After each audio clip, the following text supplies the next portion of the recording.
friends. Thanks for coming along. I'd like to introduce you today to my latest completed project template, my art dolls. And this couple of birds, farm animals, are called Birds of a Feather Flock Together. And I've done a chicken, and also always you want to see a rooster. So I've used the same pattern, but I've altered all the dimensions for the presentation. As usual, I usually take pictures to put into my binder with my template model.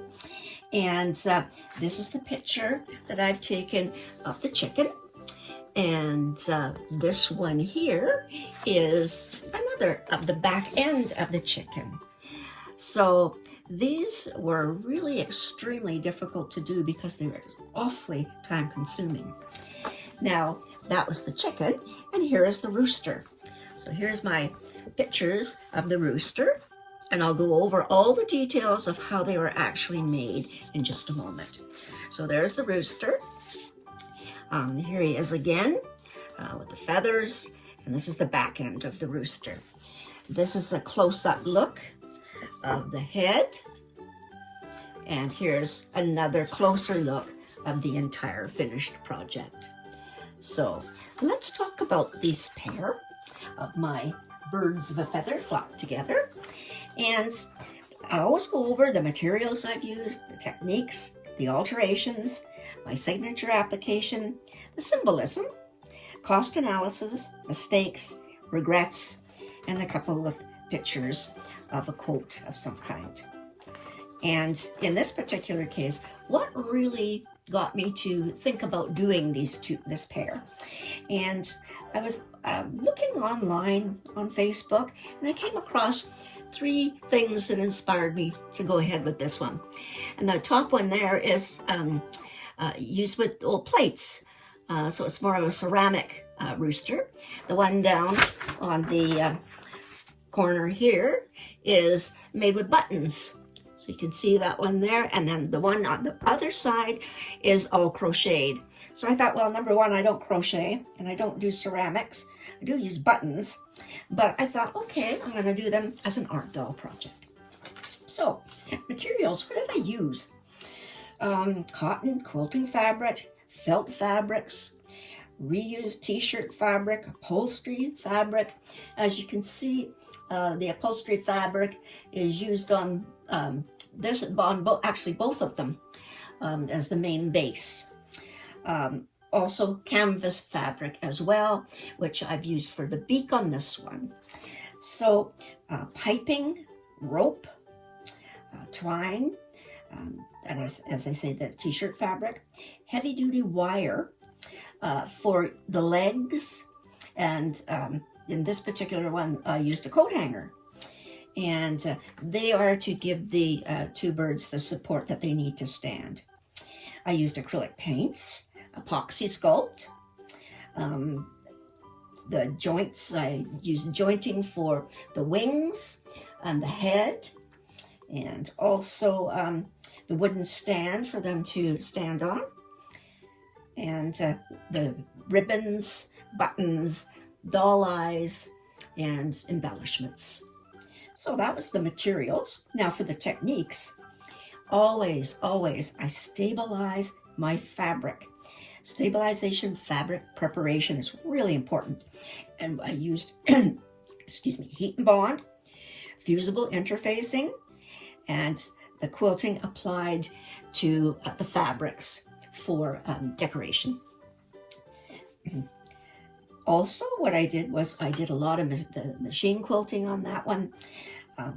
I did hand stitching with my blanket stitching on all of these. And if you see on the back of this one, there's an awful lot of blanket stitching. All of the tail feathers are all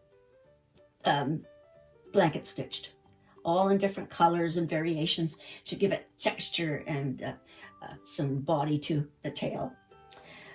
Also, I use as I say, the blanket stitch. I use the stitching and ladder stitching to close the two of them, and the closures on the tops. So I used French knots, French knotted fabric for the comb on this one here, on the Rooster, and then I had the fabric doubled over, and then I just actually stitched it to the head. So that was the actual Rooster's comb. Now, also, I did use epoxy sculpt on the beak of the chicken and epoxy sculpt on the legs. And the legs have talons on the feet, and then I've used just little leaves to put around the bottom. Now on this Rooster, I used a coat hanger, a plastic coat hanger that I cut off to make it like a wire hoop, and then I covered the plastic with jute rope to emphasize the legs, and then also both of them are on wooden stands. Now on the faces, what I did was I did needle felting for the eyes, and then I used my pastels to give it a little bit of texture to the eyes with a little bit of whiteness in the corner. Now on the Rooster, I did the same thing with the needle felting, and on the chicken I used a ruffle for around the neck, but on the Rooster I gave him a bow tie and a collar. And the collar is, if you can see under the collar, he's got his little pulled up collar. So he's quite festive, I would say. Then on the backs of them, on the chicken, I literally used a technique using puff quilting. And what I did was I took a piece of canvas, I attached the materials, and then I slit little holes into the back of the canvas and then stuffed them. So that gave me the actual look of the puffiness of the quilting. And that was really quite interesting to do that particular technique. Now on the Rooster, as I say, I did all of the Rooster tails are doubled wings, or feathers, I should say. And what I did with the feathers is I just actually glued or sewed them straight to a canvas piece that I used for the actual piece that goes right into the actual body of the bird. And then I'd used different fabrics for the feathers. And then I actually did all different colors of the blanket stitching to really give it some oomph. So that was an awful lot of work. That's an awful lot of blanket stitching involved in that particular piece. Also on the wings on this one, on the Rooster, I decided that I would do the whole format and give him some body by putting the feathers all across the wing. Now on the chicken, I just left the feathers just below the wing. So a totally different effects to both of these pieces. Now, alterations, as I say, I've done different things on the back ends. What I have done is I've used ribbon on both pieces to actually ruffle, as my ruffle. But the ribbon has the wire on the inside. So what I was able to do was I ruffled from one side, then left the wire in this side so that I could actually, sort of form it to make it look to stand up. So that worked out really well. Other things I did was I did the collar for the Rooster, and I did the ruffle for the, also the feet, as I say, the feet are different. The beaks are different, one canvas, one epoxy sculpt, and the bases are a little bit different with the use of fabric leaves on this one, and this is just leaves that I bought at the dollar store that I painted with acrylic paints, and then just place them around. So it ties them together, but they're still very different pieces. So with that, we'll move on to signature application. My usual application of my 3 hearts. There's the hearts on the base, there's hearts on the wings, hearts on the front of the chicken, so it ties my usual motif of my signature together. And also over the while, I've developed my own sense of mixing and matching fabrics, textures, and techniques to create a mixed media presentation, which is what I really want to steer towards. And then, of course, the color palette application is becoming also a signature for me, using autonomous colors, variations of the systems of using different colors to mix and match together. And that's a challenge, but it really is enjoyable to do. Other things that I've done on this little piece is I've made little butterflies out of fabric. I just picked this little pattern up off online, and that it just sits on the top here. So the pieces are all pulled together to make that signature. Now, the symbolism, I don't know, I have a fondness for birds, but I also do not like to touch them, and I flee when they come too close. But each morning I wake up, and in the spring and the summer, the first thing I hear in the morning is the sound of the chirping of the birds. And it always reminds me of the spring and the summer. I've never lived on a farm, but the thoughts of chickens and roosters and the geese and the barn owls running around is fascinating. And I think it's almost, in a sense, really kind of neat to think about.